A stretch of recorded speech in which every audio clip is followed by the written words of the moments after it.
my wife was an ice queen. In 10 years of marriage, she never once said she loved me. But just before I died, I found a love letter she'd been holding on to for years, and it wasn't addressed to me. It was only then that I understood she was only cold to me. After I was reborn, I broke off our engagement and even tried to help her deliver that letter, but she just got furious. Her face flushed red as she yelled at me for the first time ever. "Ethan, who asked you to stick your nose in my business?" An hour before the elevator accident, I was cleaning out the attic and found a yellowed love letter, familiar handwriting, a familiar signature, but the name at the top wasn't mine. It was a love letter from Chloe to another guy. As the elevator plummeted, all I could think was that I never even got to find out who this man she loved was, what he looked like, or if he was so much better than me. When I woke up again, the sunlight made my head spin. My friend Will was beside me. "Sideaid, you're finally awake. You scared the hell out of me. Good thing someone reacted fast and got you to the nurse's office." The boy in a high school uniform in front of me made my brain short-circuit. It was Will at 17. The warm touch on my hand told me it wasn't a dream. I was really reborn. I heard footsteps running toward the doorway and a figure emerged from the light appearing before me. "Are you okay?" Chloe looked at me coolly, a carton of milk and a loaf of bread in her hand. The familiar memory flooded back. That's right. This was the day I overslept, missed breakfast, and fainted from low blood sugar during morning exercises. Chloe handed me the food, and watched me eat. That morning, Chloe had a physics quiz in her class, but she skipped it for me and got chewed out by her homeroom teacher later. The 17-year-old me was lost in the fantasy that she cared about me, but the 32-year-old me knew the truth. Chloe was just keeping a promise she made to her father to take care of me. Chloe's father and my dad were army buddies. After her dad was killed in action, her mother took the compensation money and ran off. My dad, seeing how she was all alone, brought her into our home to raise her. Because she was living under someone else's roof, she always did what my dad said, never daring to disobey. From that day on, Chloe became my little shadow. Everyone behind our backs would tease us, saying I had my own little bride in training. Later, when my dad noticed my crush, he joked to Chloe about her becoming our family's daughter-in-law. She didn't say a word. Back then, I thought she was just shy and reserved. Thinking back now, I was a real fool. During class, my mind was elsewhere, replaying my past life. I didn't want to ruin Chloe's life again. If I didn't marry her, she'd probably be much happier, and maybe I wouldn't die. The teacher kept us for an extra 10 minutes after the evening study hall. When class was dismissed, students swarmed out. As I packed my things, I saw Chloe standing at the door, waiting for me, as she had for a long time. Her head down, looking at her book of corrected homework. The light cast a lonely glow on her, making her seem even more distant. We walked out of the school building in silence. Chloe was always like this, cool and indifferent, as if nothing interested her. I watched her back and suddenly stopped. "Chloe, you can go home first. You don't have to walk with me. You don't have to wait for me anymore either." "Why?" "No reason. You're free," I said, turning towards the street behind the school. I planned to buy a few workbooks to patch up my terrible math skills. The person behind me caught up, asking coldly, "Ethan, what's wrong with you now? Was it because I was too late this morning, or did you not like the milk I bought?" It was the only flavor they had left. The moonlight shone on her, cold and clear, her gaze seeming to say, "What kind of drama are you starting now?" I tried my best to explain. "It's really not that. The college entrance exams are coming up. Everyone's time is precious. You don't need to waste yours on me. I need to start working hard, too." Chloe stood there stunned, probably because it was the first time she'd ever heard me say something like that. I used to be so clingy with her. I didn't get into NYU, but Chloe did in the end because of something my dad said. She chose to stay in our hometown with me. At the time, I foolishly thought it was because she liked me, but just wouldn't say it. She must have regretted it so much. After all, that was her dream school. Chloe didn't follow me. I went to the bookstore and picked out a few practice books that suited me along with a book on essay writing. When I went to pay, I realized the cash in my pocket was gone. Puzzled, I walked through the store again, but couldn't find it. I didn't know if it was stolen or if I just dropped it. I sighed, planning to come back tomorrow, and turned, bumping right into someone. "Wha? The person yelped, dropping a comic book and scrambling to protect a bowl of barbecue she was holding. Sorry, you again?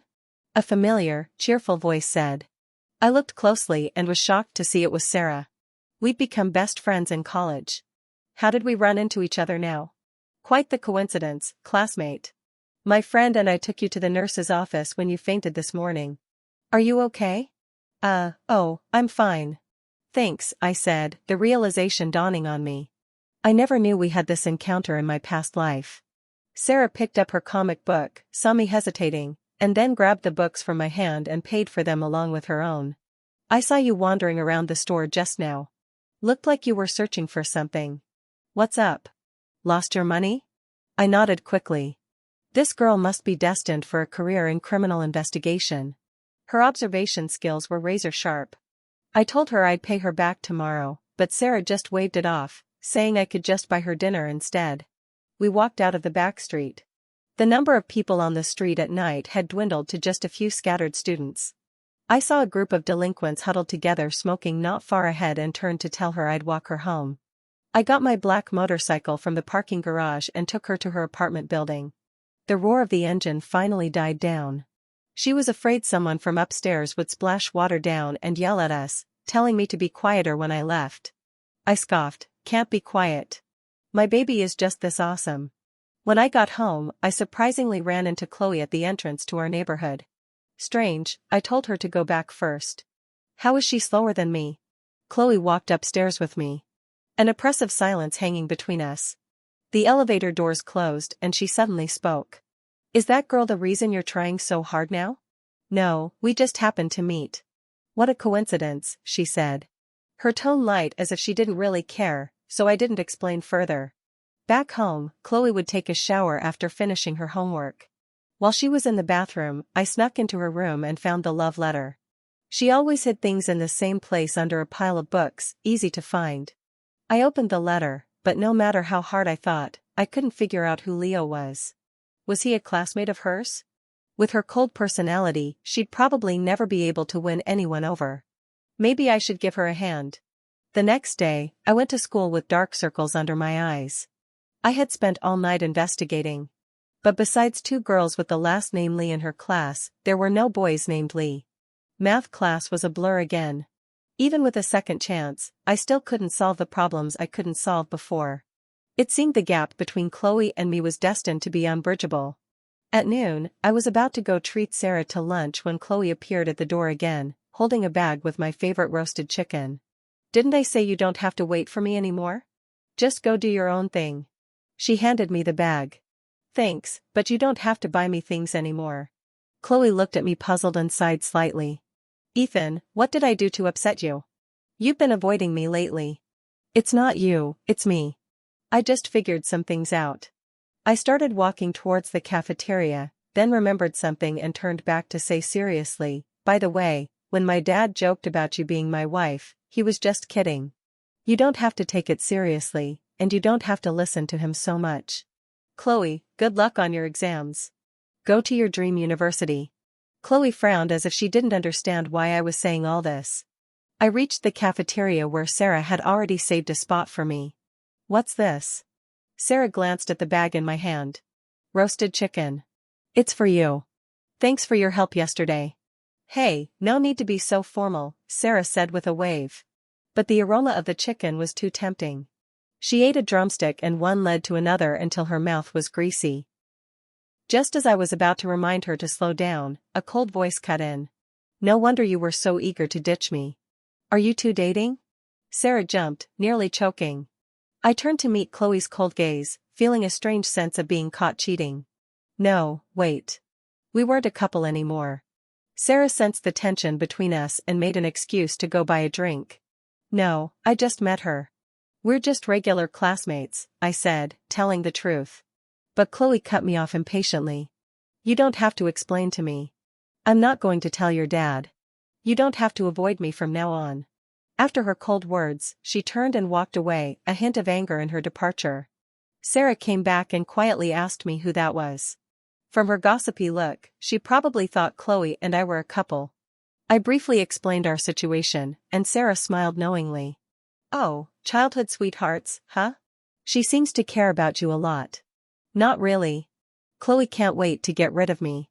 On Friday after school, Will wanted to try the new items at the barbecue joint across from the school and dragged me along. This place had been open for a long time and was always busy. The roasted chicken Chloe bought me was from here. Will ordered 2 servings of the secret recipe roasted chicken. While we were waiting, I overheard a server saying they were out of an ingredient and were discussing it with the owner, Mr. Lee. Out of the corner of my eye, I saw a boy in a school uniform walk towards the back kitchen. The owner's son, last name Lee. His name was Leo. I had seen his name on the list for an English essay competition before. He had great grades, always in the top 50 of our year. That's right. He participated in a lot of competitions and was a good student. He and Chloe would have had things in common. No wonder Chloe often bought me roasted chicken. Every time she came here, she could see the person she wanted to see. And every time she bought it, she seemed to be in a good mood. I used to think it was because of me. A feeling of annoyance rose in me, which I quickly suppressed. To confirm that Leo was the one in the love letter, I went up to him when he came out. "Hi, Leo. I'm a friend of Chloe's. She forgot something." "Oh, did she?" Leo wasn't very guarded. He rummaged through his backpack, puzzled. "She just helped me with a couple of problems and lent me her math notebook. I don't think she left anything." They did know each other. I looked at the familiar orange-covered notebook. I was the one who bought it for Chloe. I used to ask her for help with math, but she was always impatient and I was too embarrassed to admit I didn't understand, so I eventually stopped asking. I must have remembered wrong then. "I'll tell her." Will and I left. He excitedly handed me the roasted chicken, but I had no appetite. Turns out that when you're feeling down, everything tastes bitter. "Why aren't you eating? Is it not good?" Will nudged me. "Hey, what were you talking to Leo about?" "Nothing." "How do you know his name is Leo?" Will looked around and lowered his voice because a friend of mine told me he's Mr. Lee's adopted son, so I remembered his name.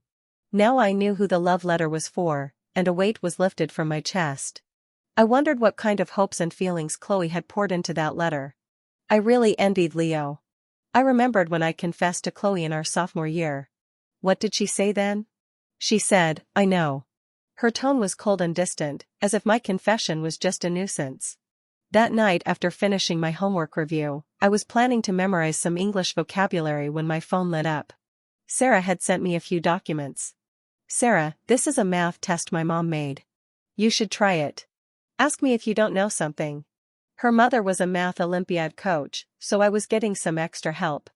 I thanked her and sent an emoji. Suddenly, my bedroom door was pushed open. Chloe walked in with a dark expression. The first time she had ever entered without knocking. "Did you go through my things?" She didn't say what, but I knew. A wave of guilt washed over me as I took the letter from my drawer. "I'm sorry. I didn't mean to read it. I was going to try and set you two up, but I didn't expect to get caught so fast." Chloe took the letter back, her face grim, probably because her secret was out. My heart pounded, but I gathered my courage. "I know who the letter is for. It's that guy from the barbecue place, right? Since you like him, you should confess soon. He's so outstanding. What if someone else gets to him first? The exams are almost over anyway. You can pursue him properly after that. Then you can go by barbecue openly without using me as an excuse. Who asked you to stick your nose in my business?" She stared at me, her eyes dark with anger. "I just want you to be happy." "Happy?" She scoffed. "I think you're just eager to dump me on someone else now that you're in a relationship. You said you liked me before, but you sure changed your tune fast." I was stunned, not expecting her to think that. "You don't even like me. Am I supposed to hang myself from one tree?" I retorted frustrated. "That's right. You'd better not hang yourself on me." "I find it unlucky," she said coldly, turned, and left, slamming the door behind her. I bit my lip, furious, and made a resolution. "Chloe, I will never like you again in this life."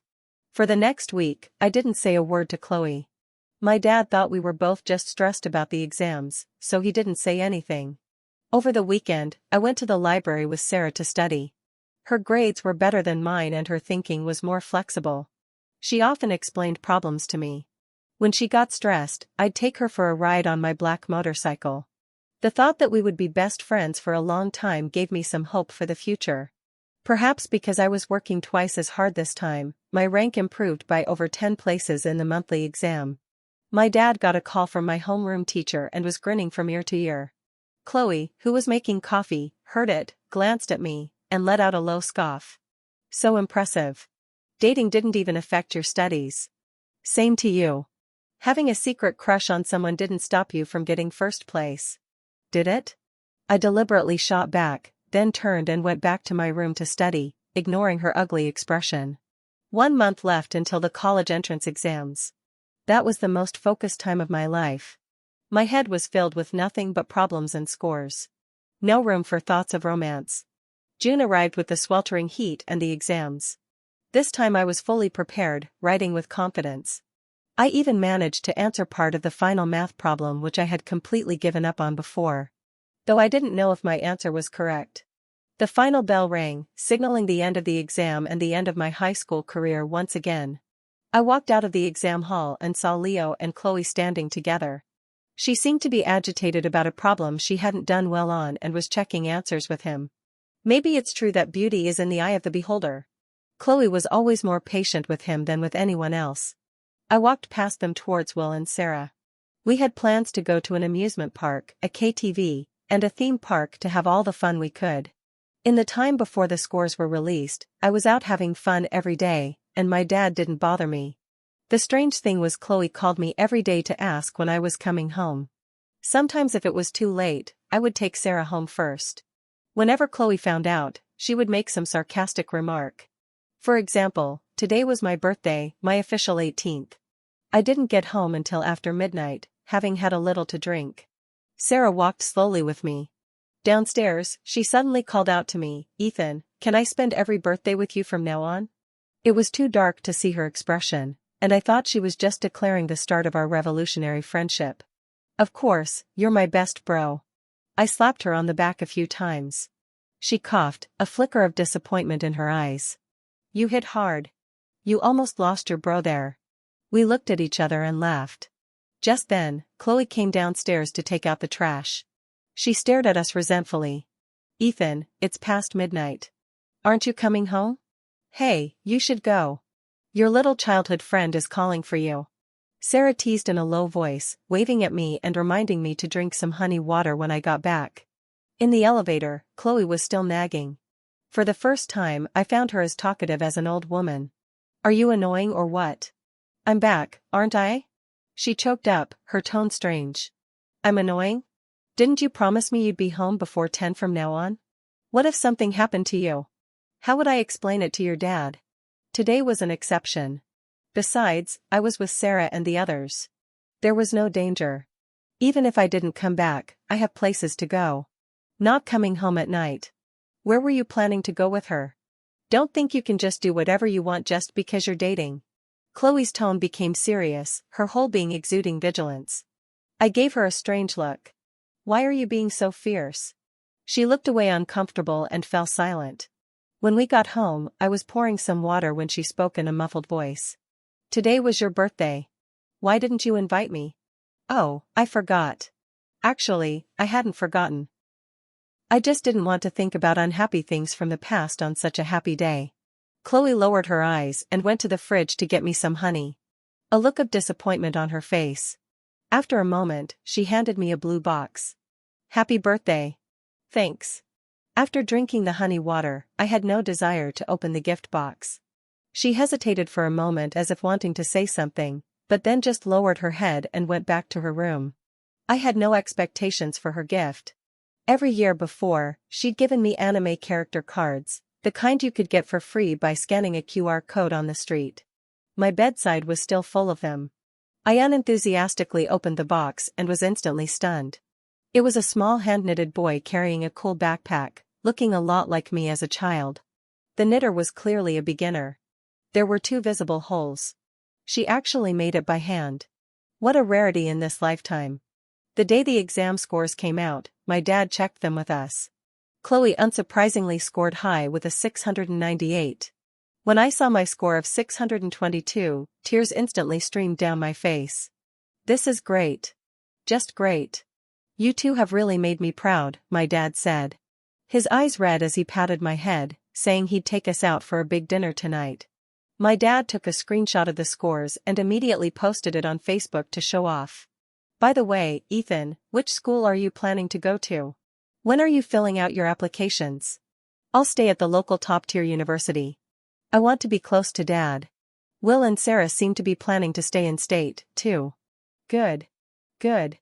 Then I won't have to worry about you being alone in a new place. In my last life, my scores weren't good, so I had to choose engineering. This time, I could choose to study medicine.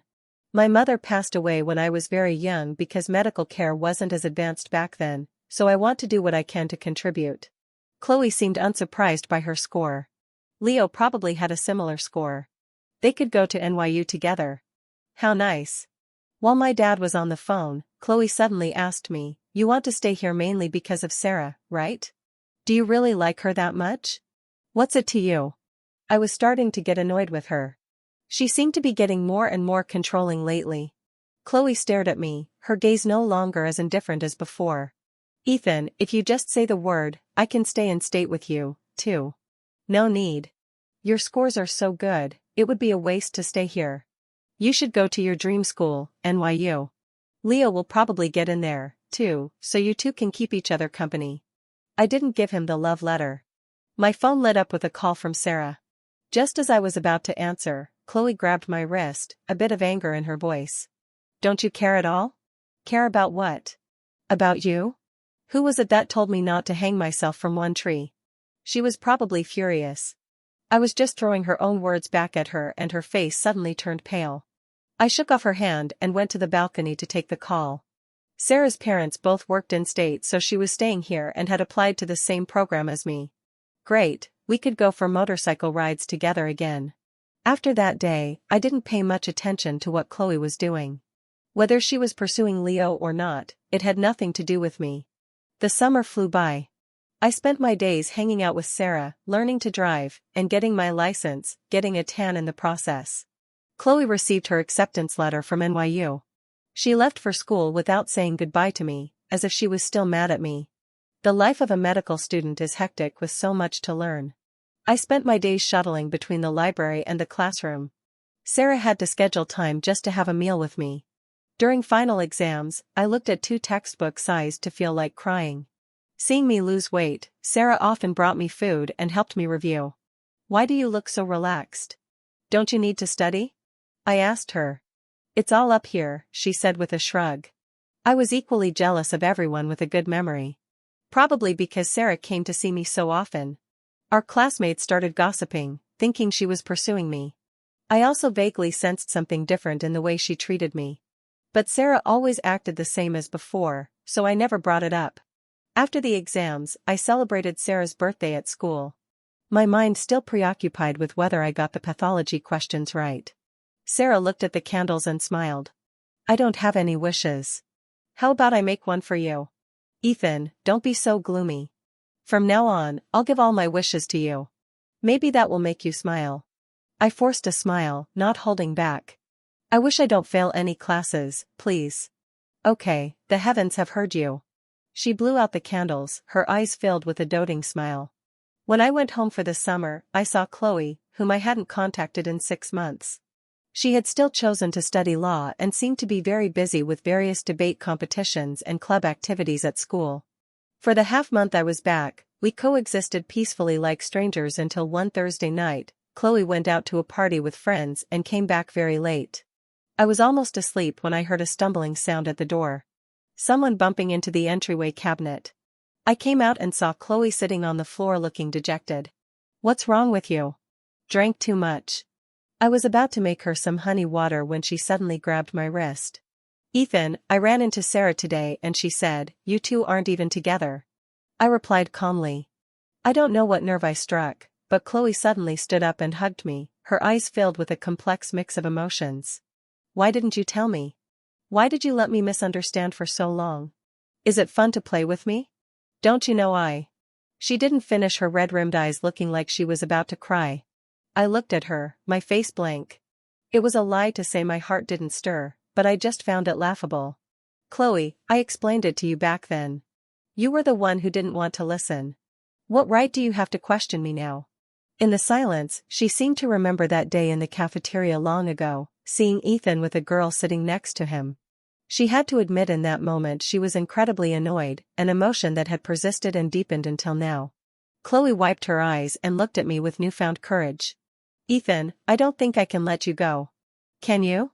Can you go back to liking me? I had fantasized about this scene many times, but when it really happened, it was too late. No. Why?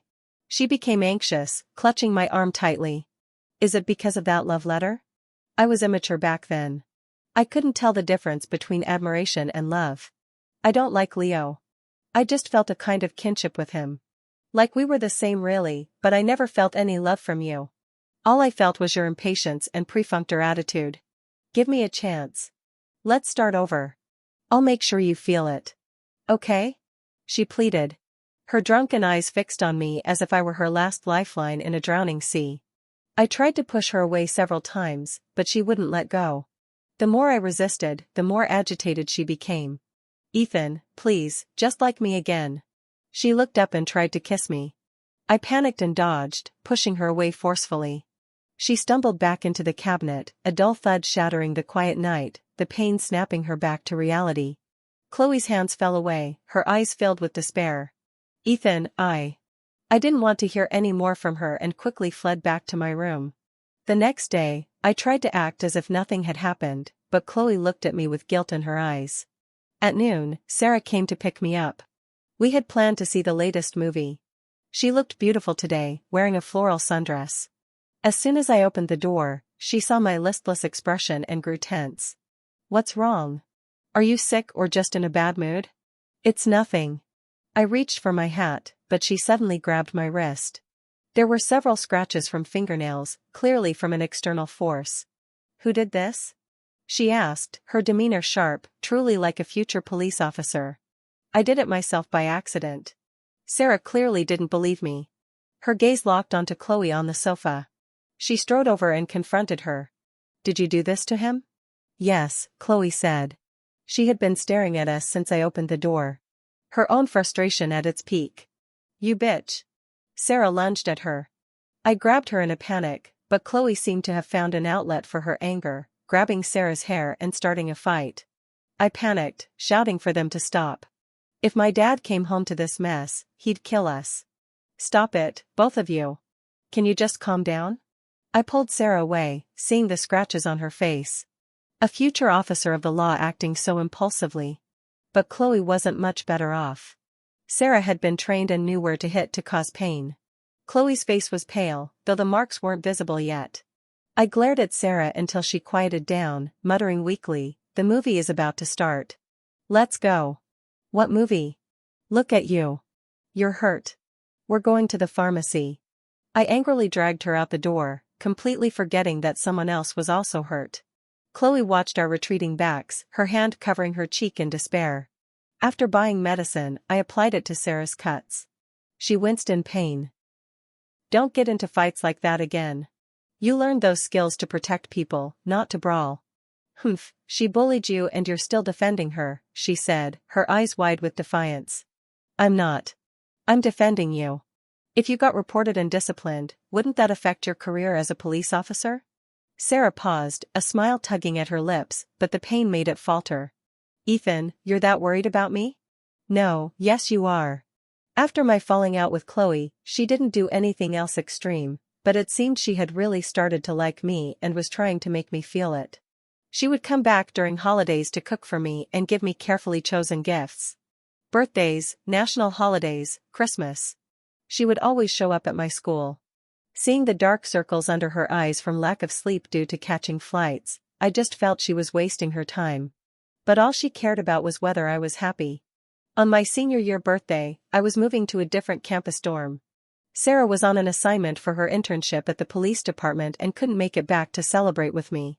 Chloe was in the kitchen cooking all my favorite dishes. I stared at my chat with Sarah, my mind elsewhere. What are you looking at? Dinner's ready. Nothing. I just wonder what Sarah's been busy with these past few days. If her work is dangerous, what if? Ethan? Chloe's cold voice cut me off. I snapped back to reality, remembering Chloe was sitting in front of me. You've been talking about her ever since I got back. She was clearly unhappy, but what could she do? Sorry, Ethan. When are you going to look at me? Let's eat. The soup looks good. Chloe sighed. She felt she had tried hard enough. Why couldn't things go back to how they were? Late at night, as I was about to sleep, my phone lit up. Sarah, open your window. I quickly pulled back the curtains and saw Sarah standing downstairs waving something that was glowing. I ran down looking at her with surprise. Didn't you say you might not be able to make it back from your assignment? Yeah, but I couldn't help it. I promised someone I'd spend every birthday with him from now on. She handed me a glowing bottle and a box containing my favorite sneakers. The fireflies in the bottle were flying around, twinkling in the dark. A gift for you. I saw them during my assignment and thought you might like them. I smiled at her, certain words wanting to come out. Sarah, She seemed to guess what I was about to say and quickly interrupted. Ethan, happy birthday. I understood her hesitation. Her job was special. I swallowed my words and said instead, thanks. I'm very happy. While Sarah was interning, I was in grad school. When Sarah became a team leader at the police station, I had just started my hospital residency. Every time I witnessed sickness and death, it took a psychological toll. Until one day, the hospital received several severely injured people, and Sarah was among them. She had been stabbed in the abdomen. Her spleen was damaged and she was bleeding heavily. My mentor spent a long time in surgery with her before the red light above the operating room finally went out. I took a moment to see her. Her face was pale as if she might not wake up. With red eyes, I silently prayed that nothing else would happen to her. Late at night, I was studying neurosurgery by her bedside when I saw her finger twitch. I looked up and met her gaze. Ethan, did you save me? No, my mentor did. I only helped a little. I got up to check her condition, asking if she was dizzy or nauseous. After taking notes, I finally relaxed. You seem so professional now, Sarah smiled, her eyes bright. Of course. I've worked hard for so many years. Then I'll be counting on Dr. Ethan from now on. Don't be ridiculous. I hope I don't see you in the hospital again. She smiled, her hand gently brushing my fingertips, hesitating for a moment before pulling back. A nurse came to call me for rounds. I gave her a few instructions before leaving. Then it was back to the busy routine. Sarah recuperated in the hospital for a month. Many of her colleagues came to visit. Every time I did my rounds, her friends would give me knowing looks. But Sarah never gave any indication of her feelings.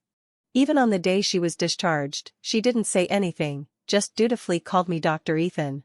I handed her the medication, wrote down the instructions, and pretended to probe. Hey Sarah, is there anything you want to say to me? What? I'll follow the doctor's orders. She played dumb and I couldn't help but smile.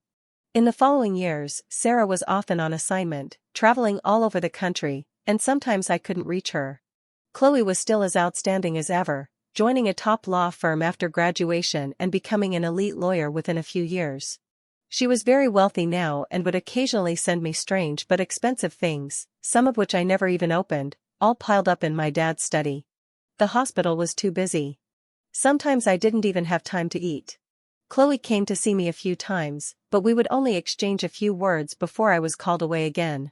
She persisted, contacting me whenever she had a free moment, occasionally sending gifts or meals to the hospital.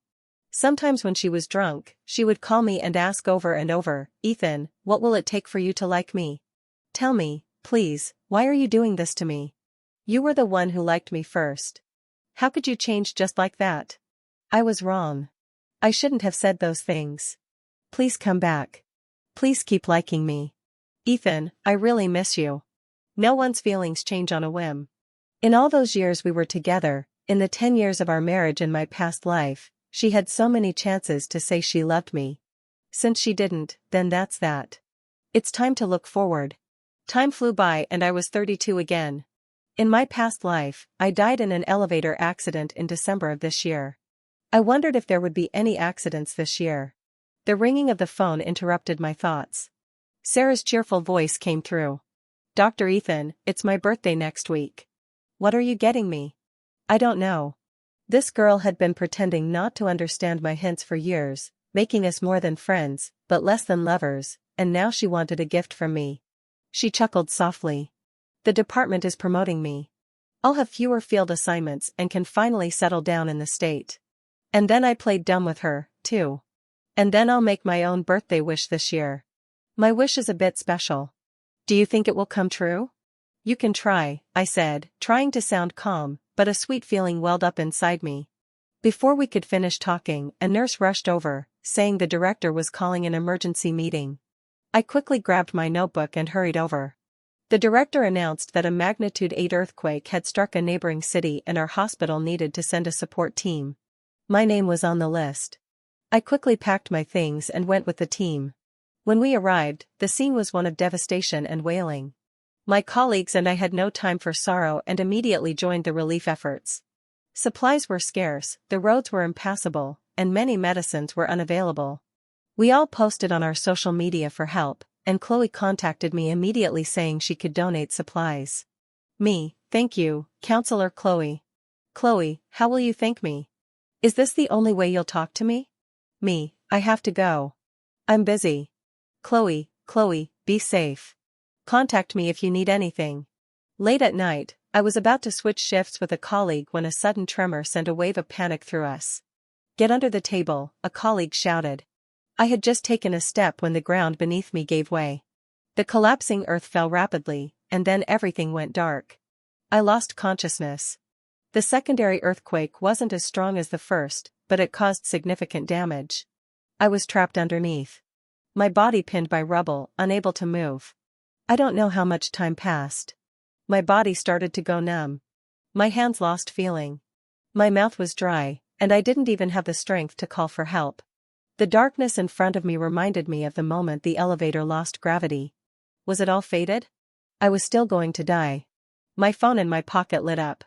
I saw it was a call from Sarah, but I couldn't answer it. This was terrible to be reborn and still not be with the person I love. My consciousness began to fade, my body temperature dropping. A frantic voice suddenly came from above. Ethan, where are you? I felt like I had slept for a century. When I woke up, I found myself back in my own hospital. Ethan, you're awake. How are you? Does anything hurt? Sarah looked at me anxiously, tears welling up in her eyes. I shook my head. How's the rescue effort? Are the colleagues who were trapped with me okay? They're all fine. The situation has stabilized. Do you know you've been asleep for half a month? She said annoyed, but then grabbed my hand as if she had found a lost treasure. It's good. It's good that you're awake. She lowered her head and a hot tear fell on the back of my hand. Did you rescue me? Yes. I couldn't reach you. And then my team was dispatched to help. Thank you for what? You saved me once, too. We're even. Sarah called a doctor to check on me, then bought me a nutritious meal and fed it to me spoonful by spoonful like I was a child. I recuperated in the hospital for a few days, and Sarah watched over me the entire time. On the day I was discharged, I hadn't forgotten about Sarah's birthday. A confession, of course, should come from the guy first. I packed my things alone and secretly prepared a surprise with some friends. In the evening when Sarah arrived at the hospital, as she neared the main entrance, rose petals suddenly started to fall from the sky. Before she could react, I was on one knee, a diamond ring shining in my hand. Sarah, I love you. I've loved you since high school, but I was afraid of holding back your career, so I never dared to tell you. Now, can you give me that chance? Sarah, will you marry me? Her colleagues were frantically scattering petals, and my colleagues were all cheering. She stood there stunned, her face turning bright red. With tears in her eyes, she nodded. It was the first time she looked so shy. In the corner of my eye, I saw a familiar figure outside the crowd. Chloe was holding a thermos, looking like she had rushed over, sweat on her forehead. Her face was pale as she watched the scene, her eyes filled with despair. I do, Sarah said loudly, smiling. The ring fit her ring finger perfectly.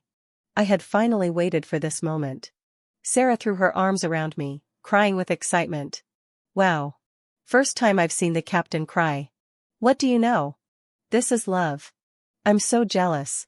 Is it too late for me to go back to high school? I don't want to be single anymore. That night, I received a message from Chloe. Are you really going to marry her? Ethan, I've been with you the longest. Why does she get to be the one in the end? Won't you look at me one more time? I deleted the message and blocked her. Turning off my phone, I held Sarah and fell into a peaceful sleep. Chloe didn't come to my wedding with Sarah, but she sent an incredibly expensive diamond as a gift. When Sarah saw the gift, she started making sarcastic comments, thinking Chloe still had designs on me. Then she had the diamond set into a collar and put it on my dad's husky. A year into my marriage, Chloe was still single. When Sarah gave birth to our daughter, Chloe was still single. Even my dad tried to persuade her to find someone, saying so many people were pursuing her. She just drank her wine silently, her expression dark. After dinner, Chloe looked at the baby girl in the cradle and pursed her lips. "Ethan, she looks a lot like you." If only back then, she didn't finish, swallowing the rest of her thought with a slight sigh. Sarah frowned, glaring at her wearily. "What are you trying to do?" "This is my husband legally. Don't get any funny ideas." Chloe sneered. "Legally for now. Life is long. Who knows? Maybe you'll get divorced one day." The thought was malicious. Born from a sour heart. "You." Sarah wanted to hit her again. But in front of family, she held back. On the way home, Sarah was fuming. She wanted to yell at every dog she passed. In the middle of the night, Sarah shot up in bed. "Ethan, where did you put our marriage certificate? I need to hide it." "Don't be ridiculous. Go back to sleep." She started rummaging through drawers and closets trying to find a hiding place. Epilogue. My name is Chloe. From the first day I arrived at Ethan's house, I knew he and I would never be equals. Even though his dad was very good to me, if anything happened to Ethan, he would blame me for not watching him properly. So, I always followed Ethan, making sure he didn't get into trouble. People said I was his bride in training. I never denied it because that's what it was. Living under someone else's roof. I hated that feeling. And by extension, I hated Ethan. He was always clinging to me, wanting to do whatever I was doing. I couldn't refuse, but I resented it down deep. To prevent his dad from thinking he'd taken in an ungrateful wolf, I had to please Ethan and keep him from getting angry. As we got older, he became more handsome, and I found myself stealing glances at him more often. When he caught me, I'd pretend to be aloof and call him narcissistic. I didn't want to like him. I didn't want to lose the last shred of my dignity. But in our sophomore year, Ethan confessed to me. A part of me was undeniably happy, but I forced that feeling down. He was a little disappointed by my response, but the next day, he was back to clinging to me. One day, he was sick and said the medicine was too bitter, asking me to buy him chicken wings. At the barbecue joint, I met Leo. He had just dropped a freshly grilled chicken wing, and his adoptive father was berating him, calling him useless. If I hadn't been there, the man probably would have hit him. I watched Leo's cautiousness and felt a kinship with him. We were the same. After that, I often used the excuse of buying barbecue for Ethan to go to the shop and see Leo. After buying the food, I wouldn't rush back. I'd sit in the shop feeling a moment of respite. It was one of the few times I didn't have to manage Ethan's or his father's emotions. Sometimes we would talk about our family situations. Leo would always sigh, but then he would study even harder like a resilient weed. I felt like he was the kind of guy I was supposed to like, the only one who could possibly understand how I felt. I wrote a love letter to Leo, but I never gave it to him. I always felt my feelings for him weren't quite enough, and it wouldn't be fair to him. Recently, Ethan had been acting strangely, always trying to get rid of me. I saw him laughing with Sarah and guessed they were dating. He said he liked me, but he sure changed his mind fast. Part of me was glad, thinking I could finally be free of him, but another part was angry. Why did he like someone else? Later, I found the love letter was missing. I instinctively suspected Ethan had taken it. I confronted him, flustered and angry, but he was surprisingly calm, as if it didn't matter to him who I liked. I was furious. On the day we filled out our college applications, I told Ethan I could stay for him, but he no longer cared.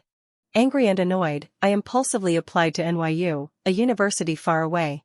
After I went, I regretted it. I wasn't by Ethan's side, but Sarah was. Ethan ignored me, and even when he did talk to me, Sarah's name was always on his lips. I hated it. I wanted to go back to the time when he clung to me. But no matter what I did, we could never go back. Many years passed and Ethan and Sarah were still not together. I thought I still had a chance. But Ethan was very busy and always treated me with indifference. No matter how expensive the gifts I sent him, he never smiled at me like he used to. I was terrified. When Ethan was injured during the rescue mission, my defenses completely crumbled. I suddenly realized I couldn't wait any longer. I cooked his favorite soup and rushed over, but I was too late. I regretted it so much. Sarah was right. I had so many years to hold on to Ethan, but I didn't cherish it. I was the one who hurt him. I was the one who pushed him towards someone else. Ethan, you have to be